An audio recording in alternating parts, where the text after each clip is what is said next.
Our focus this week on the OC Office Hour is find a way to get a first down, and looking at some of the hidden yardage and third down and some strategies and things we can do to put our offense at an advantage when truthfully they have some disadvantages. And joining me to discuss all of this is tight end coach at the XFL Vegas team, Charlie Eger. Charlie, it's great to have you here on the podcast again. Thanks, Keith. I appreciate it, and always look forward to our conversations.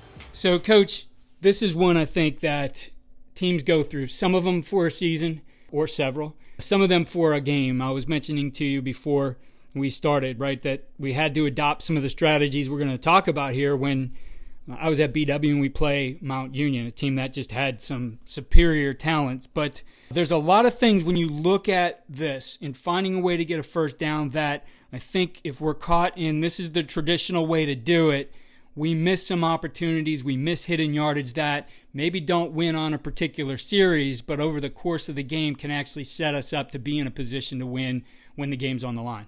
Yes, you come throughout the course of a game and you sit down, you game plan as a coach, right? And before you get into the game, you're looking at how can I create matchups? How can I be efficient on third downs? How can I do, all these things we need to do to be successful? And it's great when you can win the matchup, right? When you have an advantage.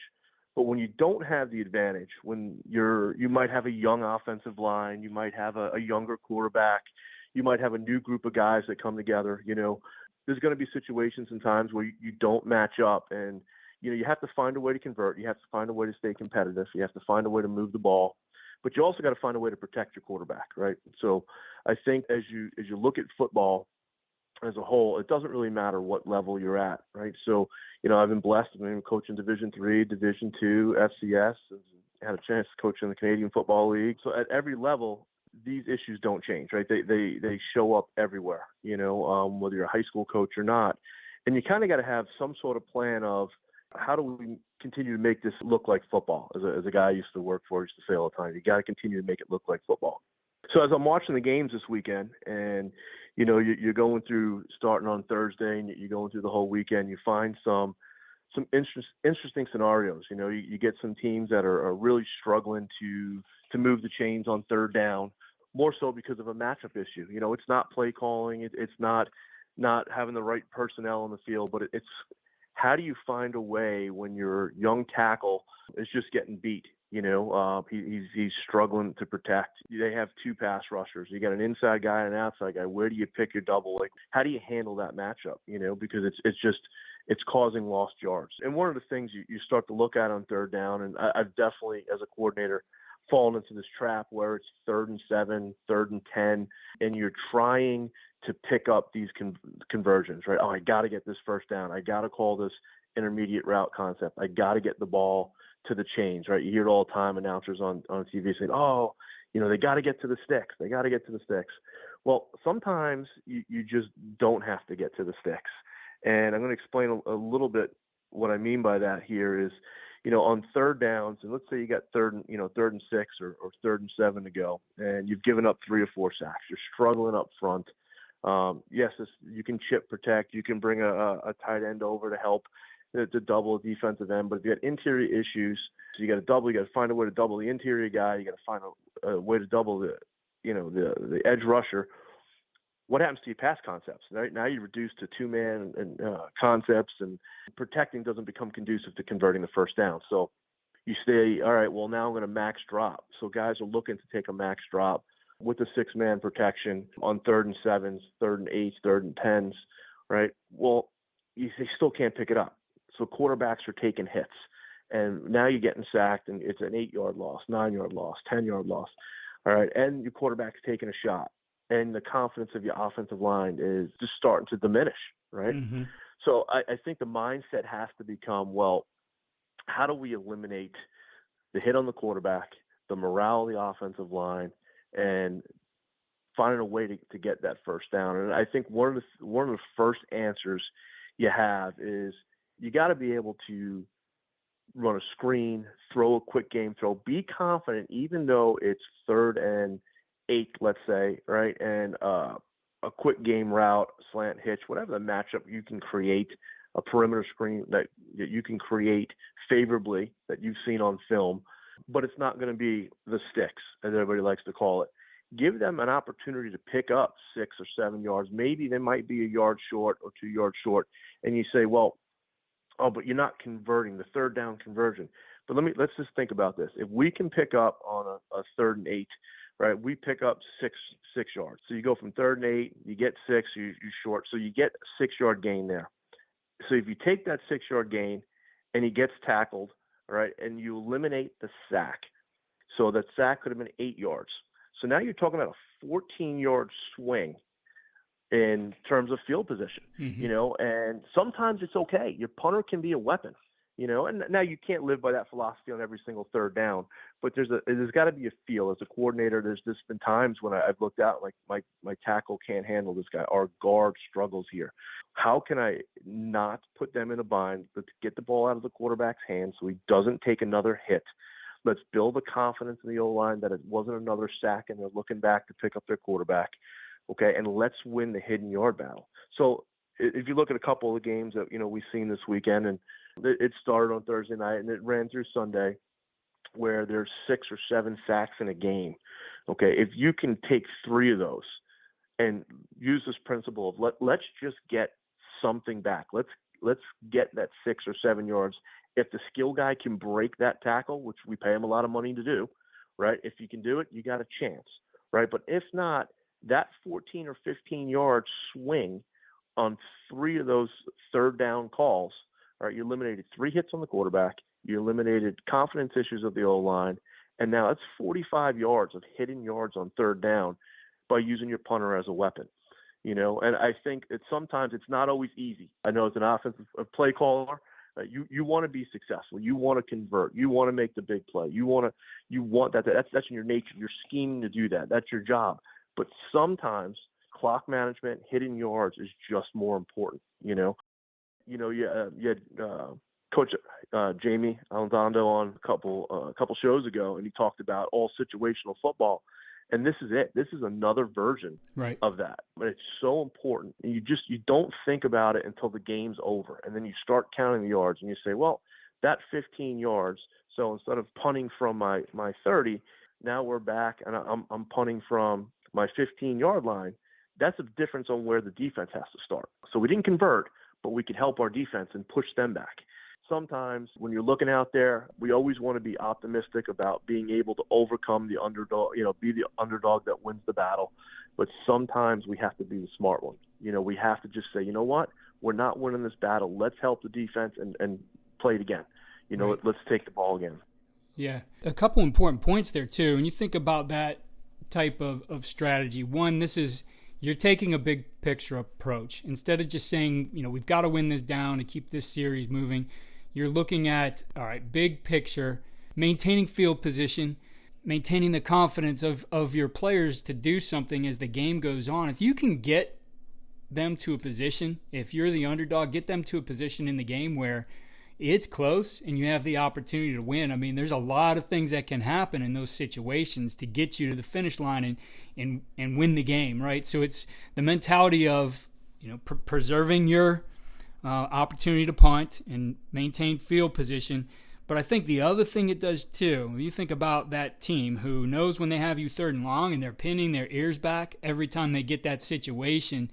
If the first few times you're not in that drop back, get your 5-step drop and throw it the intermediate routes, those guys start to not pin their ears back, and now you have an opportunity maybe later in the game when you do need to convert those to win those situations.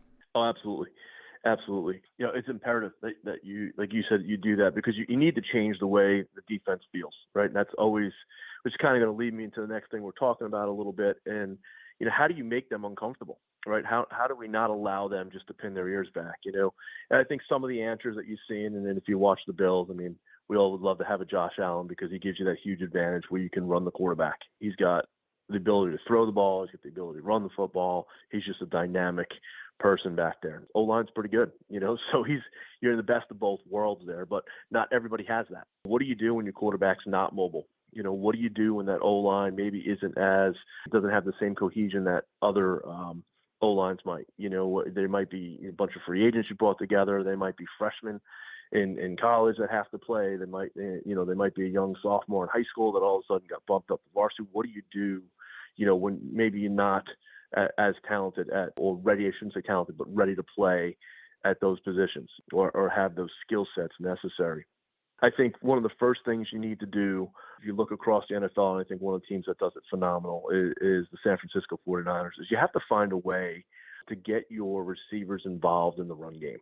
I think misdirection is always a part of it, and everybody's used to the split flow, jet sweep stuff. But how else can you get them involved in your gap runs? How else can you not necessarily have a 21 personnel two back? Because at the other end of it is when you're struggling on third and mediums and you get in these scenarios where you want to run the football, but you have to bring an extra tight end in, or that doesn't always benefit you, right? Because it loads the box and that guy that's lined up across from the O-lineman is still physically winning the battle, right? So how do I find a way to lighten the box, but yet use some misdirection or distraction? And a good way to always do that is to get the receivers involved in the run game. Can you run a receiver counter? Can you, off of a sprint out action? Can you find different ways to bring them into the backfield to enhance the run game to a lighter box? That helps young O-linemen or guys that aren't matching up well in the run game. That helps them tremendously when the box can be lighter. It creates more space. So even if they aren't as successful, that dynamic runner that you're bringing in from an unconventional position to run the football gives you an advantage in space. So I think that's one way you can look to combat that third and mediums, or for that matter, calling things on first down that are not conventional to get yourself that 3 or 4 yards that's not expected will help you on a shorter third down later on, where maybe those shorter throws or screens can convert, where you're not finishing yourself up in 3rd and 8s, 3rd and 9s, 3rd and 10s. One of the other things I thought, which is pretty unique, is finding a way to kind of do what you do. Sell the actions that you're known for. If you're an inside zone team, can you sell the inside zone with a misdirection motion behind the quarterback, which becomes some type of perimeter screen on one side, and let that run action sell itself and then become a slow screen where you have you sell the run, you hold the box tight, you give the quarterback an opportunity to play the perimeter or then come back to that slow screen. If you look back at the Patriots a couple of years ago, they were pretty dynamic doing that. It's a great way to just continuously give unconventional, uncomfortable looks to a defense. Make them play a run read, a screen read, and then a slow screen read the other way, all in one play. You're banking on trying to create a matchup or a mistake, really, ultimately in a fit, a reaction. So finding different ways of taking plays that you have, and we'll talk about this in a little bit of a practice setup in a minute, but just do what you do already and find a way to bring them together just to create unconfident look for a defense where they just can't read and react, where they just can't fly to one key and be successful. Just another quick thought on being able to give yourself an advantage. It's using some unconventional things, but keeping it within the framework of what you do. It's not, okay, this week we're going to scheme up all these different answers of things we don't do. It's figuring out how do we use the things we do to be able to solve this particular problem, right? So it might be bring that run or a receiver in motion, finding him a way to get the football. And I would suggest, and we're going to get into practice here, you certainly need to consider what's the time that these things take. And I think there's some things that get pretty expensive as far as time, and then there's some things that are relatively easy. For example, the difference between running misdirection with jet or fly motion as opposed to running misdirection with, orbit motion with a guy coming behind, where you don't necessarily have that timing of the snap that's as needs to be as fine-tuned as the other, right? So thinking about those kinds of things, if it's not already in your repertoire to do it, and as you said, I think looking at practice structure to work these kinds of things too, right? We work our third down periods, but as an example, if we're working quick game, throwing underneath the sticks as a way to get it with a run after catch, how does the mentality change for your players there? Guys, we don't need you to make a juke move to get 8 extra yards. we need you to catch the ball, turn and puncture the defense and fall forward to get us 3 more and get across the sticks, right? It's all those things. And I think if you're not coaching those, you run into situations of your players maybe doing things they don't want. I could think of specifically an example. We're running a stick route. We would call it a 4-5-6 out, because we're, at our 4th step, we're rolling into our 6th. And, that would take us to about 6 yards. And I think we had a 3rd and 7 on a particular play. And so our receiver took it upon himself to run an extra yard to the sticks. And now the ball's thrown and he's not where he's supposed to be. The quarterback's throwing on timing. That guy takes the extra step, and now we're not complete. So it is really helping them understand too, like, guys, this is a strategy that relies on you doing certain things. So I'm excited to get into those parts of it, Coach. But any thoughts on some of those things that I mentioned there? Yeah, no, I think it's critical, right? And I think some of the things you can do as a coordinator is always term some opportunities or some routes where they want sticks, right? So you're going to say, hey, we have a certain code word that says we are going to take the route to this depth. Like, you have to get to the stick. But if that code word isn't put in there, then you are running the true depth of your route, right? Because everything's predicated, especially in quick game, right? You talk about your quarterback having a definitive read on the side. You talk about the stem of the receivers are so important to the leverage of the defender that they're running off of. Do they run a slant down the midline of the corner? That's, you got to protect the quarterback.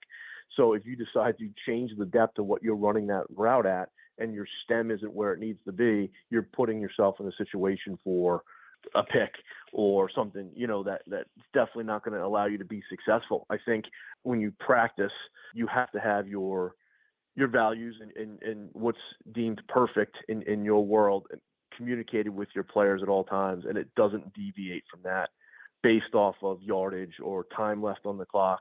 You have to build your system into which there's a constant.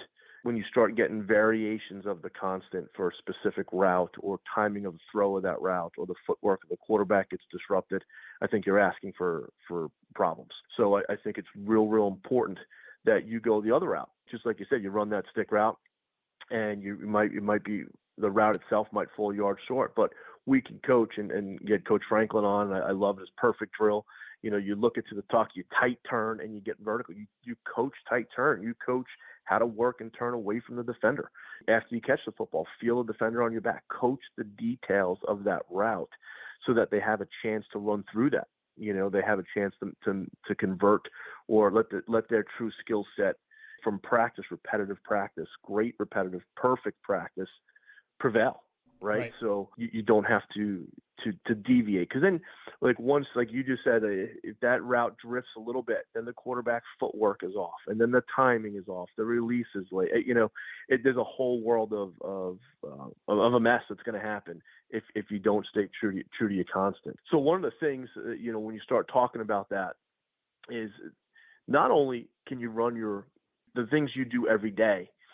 Just before we get into the whole practice part of it, is I think you can get yourselves into better situations to execute that if you learn to use some, what I would call broken sets, odd formations. Not necessarily that, people think you get into a broken set, you split the O-line, you walk out their splits, or you go to a quads diamond look, or that you got to throw the home run, that you're looking for the touchdown play on the trick play. Sometimes, to be honest with you, I'd line up in unconventional broken sets, just the guard center, tight end, and then have everybody else split out outside the hashes, and then just bring them back in to run inside zone. Make the defense adjust. Let them be uncomfortable. Make them check out of their call to the broken set, then recheck back into a call they need when the formation comes back, and then run a base play. You don't necessarily have to have a special play, but use some of these different looks, getting into a 3x2 set, shifting to an unbalanced set, finding a way to make them uncomfortable to give you opportunities to execute stick. Get yourself back into a play. Every defensive coordinator, and there's some really, really good ones out there, they kind of seem to have an answer for everything, which is a little frustrating at times. But when I kind of get myself in that situation where I feel like, man, this guy's just really got a beat on what we're doing, we might just line up, get into a 2x2 set, and take a guard and tackle and walk them outside the hash and put the slot behind them and give us a screen possibility and a check and see what they do. And if they don't, quarterback just brings them back in and we run our play. Just make people uncomfortable, but yet find a way. That goes back to our original conversation was, don't let the defense pin their ears back. Don't let them come flying off the ball. Don't let them be comfortable in that 3rd and 6 scenario, 3rd and 7 scenario. Give yourself a chance without coming up with a new play of the week, without trying to scheme something up on the sideline. Do what you do, but just make them uncomfortable to give yourself a little bit of an advantage. I love that idea. I remember Andrew Coverdale, who's offensive coordinator here at St. X in Ohio, just a tremendous offensive coordinator. At one point had talked about a strategy like that, with moving a guy out, whether it was his tailback or a lot of different things you can do. And he related it to an inbounds play in basketball. It's like, you're going to start with that idea, hey, we're going to run this inbound play. But if it's not there, then we come back into and we run whatever else we have called there. I think it's simple in the way that it's a yes or no, right? You can control it on the sideline, certainly as a coach. You don't have to leave that on your player in those situations, and get back to something that you do again and again. Yes, absolutely. Absolutely. And it's about us trying to create that advantage and then yet having a safe control environment, right? And that's what it comes back to, being able to execute and getting yourself back in a position to have some advantage. Yeah. So getting into the practice side of things then, Coach, I know that's something that is very important to this, is how do you practice this stuff? Right. And I think that first off, it has to come down to your head coach, right? You have to, your head coach and the offensive coordinator have to understand each other and what they need to be successful. I've been blessed. The guys that I've worked with and worked for have been very conducive to shifting practice, allowing a block of time to come together so we can have what we call a natural progression. So many great coaches out there. This is a business of you beg, borrow, and steal from other people. You're constantly learning, right? Because if you stop learning, then you're just kind of dead in this business. And so you're always out looking for different ways to be successful. And I thought one of the things that Coach Franklin always does, and again, I bring it back up because he was on the show, circuits. Like he does a great job with maximizing time.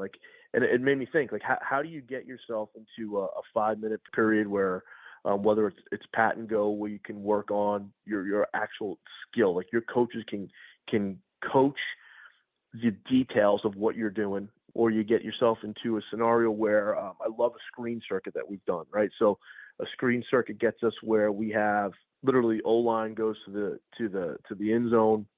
They work on their releases of the screens for the day. So every practice that we have a 5-minute block of screen drill. The O-line gets to work on their 2 screens that we're focusing on the day, their releases. So the O-line coach sets the front, whether it's garbage cans, whether it's bodies, just depending on who you have in depth-wise, at the O-line spot. But they're releasing on their screens for different fronts, running to their landmarks. Their bags are set up to where they need to go. So that's happening in the end zone. Well, that's happening. We have our slow release screen to our tailback at station 1. Then we have our bubble screen happening to the boundary at station 2. Then we have our outside screen happening to our receiver at station 4, right? So you go 1, 2, 3, 4 down the side, and then you come back the other way, and you work your throws to the field. We have our bubble screen to number 3, then station bubble screen to number 2 to the field. So the distances vary, right, on each one of those throws because they're a different throw. So what we do is we create those stations, and for that 5 minutes, we drill. And we get our guys going through so the quarterbacks can continuously make every single throw that we need to make in the screen game every day. And if you take that 5-minute block and you have, depending on the bodies that you have 6 to 8 stations going, then you have an opportunity to get 70 screen throws in. Now, that's a lot of practice in 5 minutes. So I think you have to find a way to be creative if you're going to be a big screen team, which is typically what has to happen when you're not great up front. You got to find different ways to practice all those throws. And I think that also gives the receivers a confidence level of this is where I line up. It's a big difference if you got a 2 receiver set to the field, you're throwing from the hash, or if you're a 3 receiver set and throwing it to number 1. So I don't know, tunnel screen, all that stuff matters. It all changes for the quarterback, right? It changes the receiver. They have to have the opportunity to feel that, to do that. And repetition's important. The amount of opportunity you have to do that is big. So if you think about that, we have that one period, it's 5 minutes a day, where we get to focus. The O-line picks like the 2 screens of the day. They're focused on their releases because it matters to them. There's a tackle out. Well, I got a 3 technique. All right, well, the guard can't get out first. The center's got to go first. How do I make that adjustment?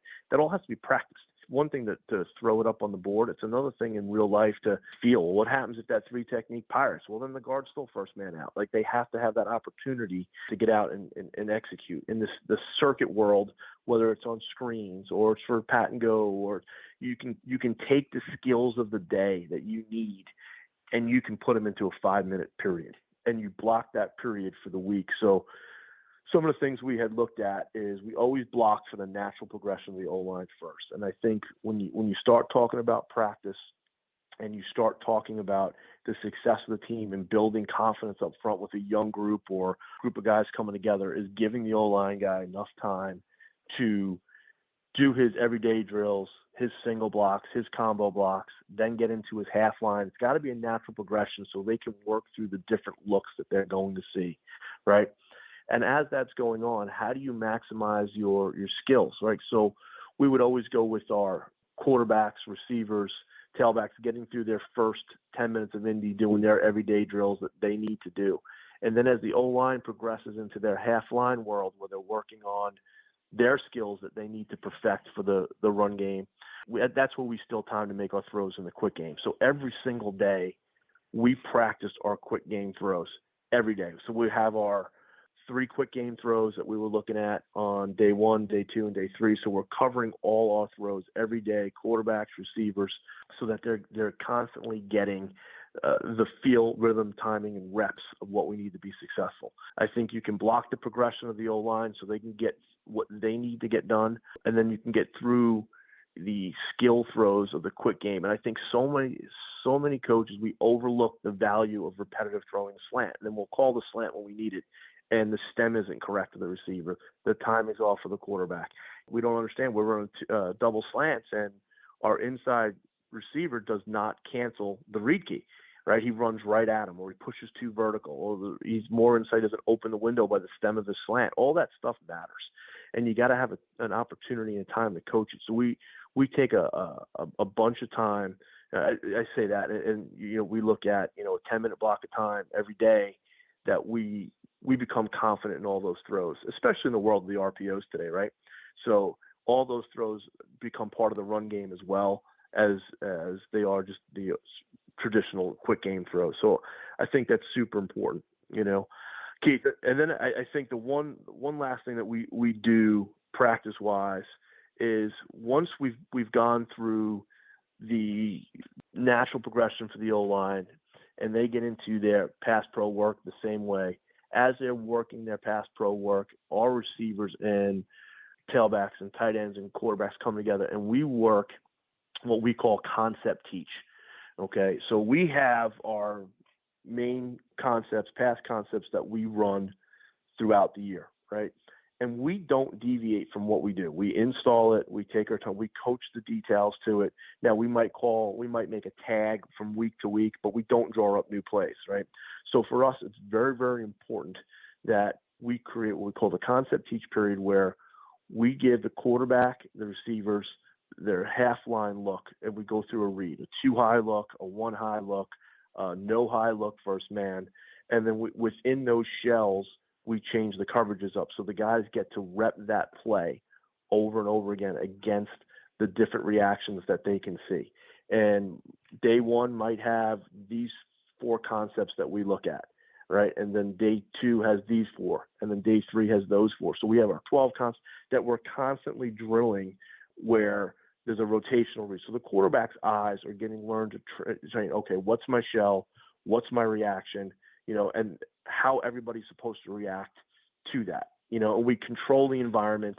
We teach the environment. We teach the details to it. We just don't run out there and throw. We're very specific. Hey, it's a 2 high shell. This is what we're talking about. A combo coverage here. You got quarter halves, right? Or they're playing half to the boundary, quarters to the field. This is the reaction. This is what we're looking for. And we concept teach that. And we give them the actual reads and the feel that we do. And I think that's the most important thing we do in the pass game as a whole. And that, again, you're looking at another 15-minute block. So as you look through it, yeah, you need a 30-minute block in the beginning of practice to be successful. All right. And I think, your special teams will fall in there. All right. But that having your actual flow of practice be a natural progression for everybody before you start running plays. Because, I've been at the pro level, and we've gone out there. We expect these guys to just understand how to handle these scenarios. And we go out, we run plays, and we run them with the tempo. We're trying to get the timing, but they don't know how to react to the different situations. And right. we teach it on film, but we never, ever, ever get them out there. Tell them like this is in film. In film, you're teaching the drill in film. You're showing them why you're doing it, so you can get out there. You can get your reps, and you're coaching the details of angles, stems, finish points, so they can handle those adjustments. And I think if you can block practice that way, okay, and you have success, then you get into your crossover periods, which we talk about now. It's easier for you to say, okay, we have one more period every day. This period is our, misdirection, special play, special formation. And those things all build in. That next 5-minute period is what we're talking about. So those guys in circuit, they've already went through 5 minutes of circuit. The O-line knows all their screen releases. The receivers know how to run it. We've already did half-line run, right? So we've gone through that stuff. So now we get in that 5-minute block. So if I call inside zone left with motion behind and a screen right, okay, into a slow screen, like that's all been drilled already. So now in that period, you're looking at timing. And we do that period every day. So you start to block it off where you get a little bit of circuit work, but everything's built off that initial natural progression. There's a lot there I want to hit on before we wrap this up. Number one, that cumulative effect of reps. You're doing these things again and again with consistency over the course of the season, coaching those up. When we're talking about these, find a way to get a first down, right? A lot of these, you mentioned, doing some things to get the matchup you want. And if this is a strategy that we have to use throughout a season, eventually we'll develop some tendencies on it. So maybe that go-to guy on a certain route, by the third game, you're doing some of this stuff. Now they know, and they're probably going to scheme something up to stop that. But as you go over the course of the season, you start to find these other guys are getting pretty good at it too. And now that guy who's getting schemed up can become a decoy and open somebody else up for their one-on-one to do a certain route or a quick game or whatever it might be. That's the power of the consistency of getting your reps again and again in a way that allows you to do more than, hey, we ran this 5 times in team, right? That, like you said, we're going to get 70 throws in this period.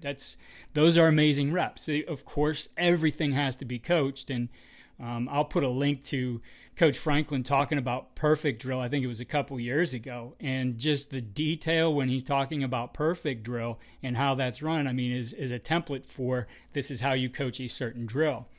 The other thing I thought of, just strategy-wise in some of these situations, if you get into talking about maybe a line that's mismatched or whatever, you get into some third and shorts, or even some of these that are longer distance, a couple strategies come to mind that I've written some articles about, and I'll link those in the show notes as well. But one of those being, moving that third and short, or even fourth and short, or even goal line dive play, right, where you have to get a few feet, but maybe you're mismatched and they're going to invert you, moving it out to the side, right, and throwing, Yep. A lot of teams do it. Patriots would do it forever with Edelman, where he just starts outside, and you take the dive play to 2 other receivers inside of him who are going to block, and he's essentially got to beat, the other guy to the goal line. Now, the beauty of that particular play, and I'm talking about, a receiver will be outside, he'll motion in and catch the ball at the point where he's splitting 2 receivers who aren't, necessarily, they don't necessarily have to be that far apart, because you want that other guy to have to kind of bubble over the top and essentially be at level 2 depth. So when your guy catches the ball, he's headed straight ahead, and it's a high probability that his momentum is going to take him into the end zone. So I think that's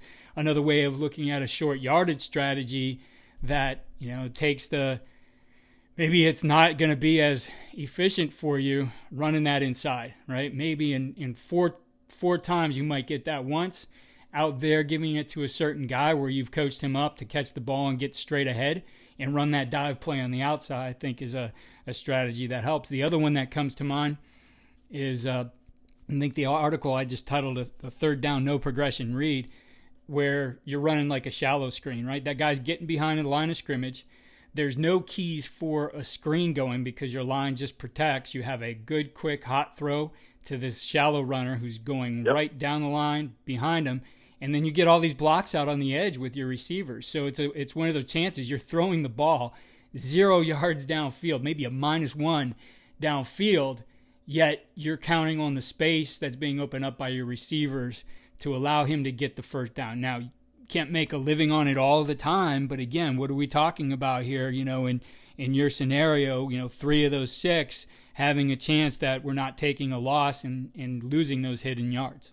Absolutely, and that's the key, is just being creative, creating some space, making them uncomfortable, but yet not giving yourself an opportunity to not take another hit on the quarterback, to not lose those 15 yards that are going to be hidden throughout the game, and just try to keep, morale, right? I think state of mind is everything, right? If you guys feel good, if they're constantly looking back and they, everybody's beating them down because they can't convert on the third down, it just tanks them. Give them a chance to feel good. Give them a chance to maybe take a little pressure off of them.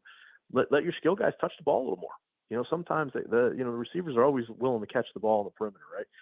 So I think that gives you a chance to get everybody involved and change the mindset from a negative mindset and, redirect the energy to a positive state and protect your team as you move forward. Coach, some incredible ideas here. I love the topic today. I love the ideas you shared and how you broke it down. I appreciate you taking the time, thinking about this and putting it together for us.